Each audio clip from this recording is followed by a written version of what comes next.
I was scrolling through my phone, exhausted from another 12-hour day at the firm, when a notification blinked on my screen. A text from Lisa. Normally, it would have made me smile. Her texts were often funny, sometimes flirtatious, always a little chaotic.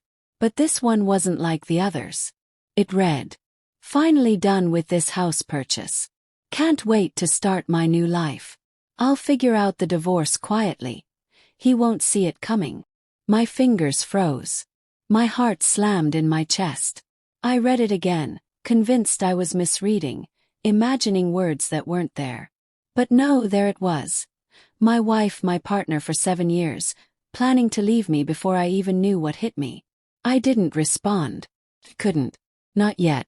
Instead, I dropped the phone onto the couch, staring blankly at the ceiling. The ceiling, the walls, the floor. All of it suddenly felt alien, like I'd been living in someone else's life for years. I replayed our last conversation. Just yesterday, she had smiled at me as I unpacked the boxes in the new house. She said, "This is ours now, finally." We had talked about hosting friends, decorating the garden, maybe adopting a dog. I had believed in that future. And she was planning my disappearance from it. I tried to calm myself, telling my heart and mind that perhaps it was a joke, a missent message, some terrible misunderstanding. Maybe she meant a different house, a different life. But deep down I knew the truth. I had seen the signs, the coldness over the past few months, the sudden secrecy, the late nights at work. I didn't call her. I didn't confront her. I let the shock settle into a slow, suffocating ache. That night, I barely slept, listening to every creak of the house, imagining her somewhere else, smiling at a man I didn't know, planning a life I would never be a part of.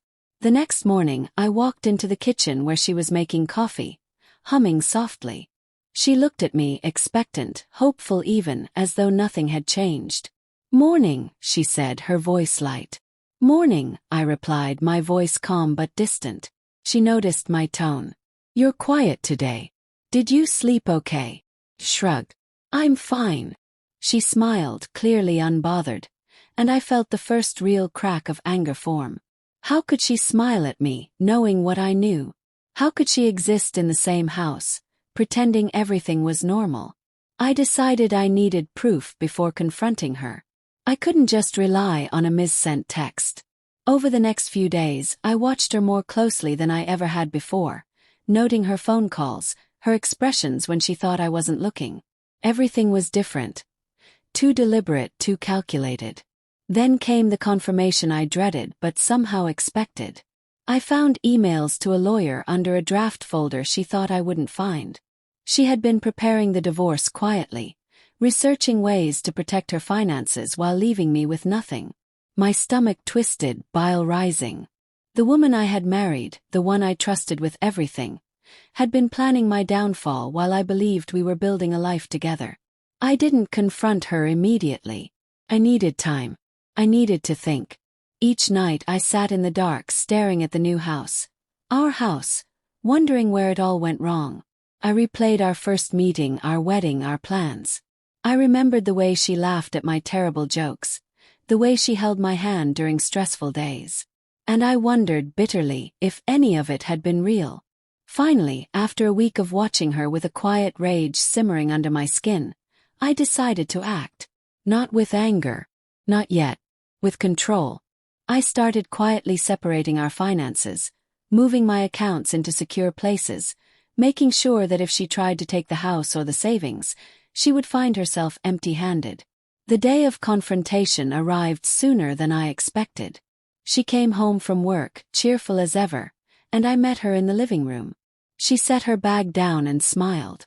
"You're quiet again. What's going on in that head of yours?" I didn't answer immediately. I just looked at her, letting the silence stretch. Her smile faltered slightly, uncertainty creeping in. I know about the divorce, Lisa," I said finally, my voice steady but low. "I know what you've been planning since before we even moved in here." Her eyes widened, panic flashing for the briefest moment before it hardened into defensiveness. "What are you talking about?" I took a deep breath, holding back a rage I didn't want her to see. Don't lie to me. The text, the emails, everything. I know. She swallowed, her lips pressed tight. It's complicated. You wouldn't understand. I understand perfectly, I said. You wanted out. You wanted the house, the security, the future you thought you could get without me. You planned it. You just didn't expect me to see it before you could act. She looked at me, really looked at me for the first time in days or maybe years. For the first time I saw fear. And something else, regret. I didn't mean for you to find out like this, she whispered. You didn't mean to tell me at all, I said. You thought I'd be blind, asleep, distracted. But I'm not. And now we need to figure out what happens next. She flinched at the words, as though expecting me to explode, to yell, to throw the house into chaos. But I didn't. I was too shattered, too hurt to make noise. My calm, controlled fury was more terrifying than any shouting could be. I thought we were done anyway, she admitted, tears welling in her eyes. I didn't know how to tell you. And that's why you lied. That's why you planned to take everything while I was blind, I said, my voice hardening. Do you even realize what this feels like? To be married, to trust someone, to give everything of yourself, and have it all shattered by a few careless words, a text sent to the wrong person. Her tears fell freely now, and for a moment, the woman I loved seemed to reappear, broken and frightened. But the betrayal wasn't something that could be mended with apologies or tears. Not this time. I'm sorry, she said, voice barely above a whisper. I didn't mean to hurt you. I wanted a way out without confrontation. I never thought You never thought I'd care enough to notice, I said, shaking my head. You never thought our marriage meant anything at all to you. Do you know how that feels? To realize that the person you trusted with your life doesn't see you as a partner, but as an obstacle. She didn't answer. She couldn't. I could see the guilt etched into every line of her face, but it was too little, too late. I walked past her to the kitchen, my movements slow, deliberate. I poured a glass of water, feeling the weight of years pressing down on me. When I returned, I set it on the table between us. We're going to divorce, I said finally. I'm not going to let you take this house, not the savings, not the life we built together. But I'm done being hurt in silence.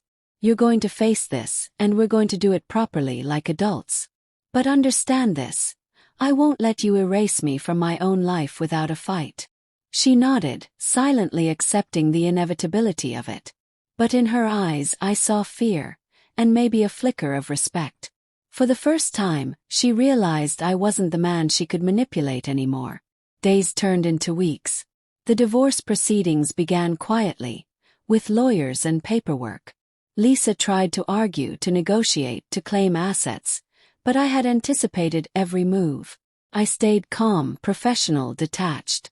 And every time she looked at me, I could see the frustration of someone realizing they had underestimated the person they had betrayed. There were moments of heartache, of longing for what we had, moments when I wondered if she had ever really loved me. But those moments were fleeting, swallowed by the reality of betrayal.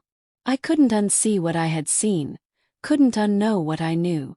One evening, after a particularly grueling day of meetings and legal wrangling, I sat alone in the empty living room. The boxes were unpacked, the walls decorated, the garden planted. The house was ours, but not in the way I had imagined. It was mine and it was empty. I thought about the life we had dreamed of. About the laughter, the late-night talks, the simple, quiet mornings with coffee and soft music. About the way I had believed in her, in us. And I realized that belief had been a gift, and I had been foolish to give it blindly. But I also realized something else. I was stronger than I had known. Betrayal had cut deep, but it hadn't destroyed me. It had sharpened me, made me see clearly who I was, what I deserved, and how to protect it. When Lisa finally moved out, the house was silent.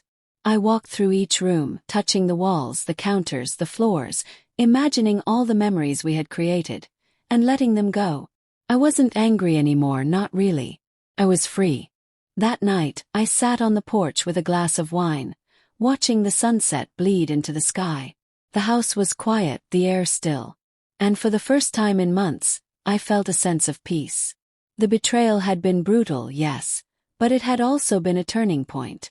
A reminder that life doesn't always go as planned, and that sometimes, survival requires strength we didn't know we had. I lifted my glass to the empty sky. To the future, I whispered. And to never letting anyone make me feel small again. And in that quiet moment, I realized that while she had tried to take everything from me, she had failed. She hadn't taken my strength, my resolve, or my life. She had left and I remained, whole, broken only by love, but unbroken in spirit.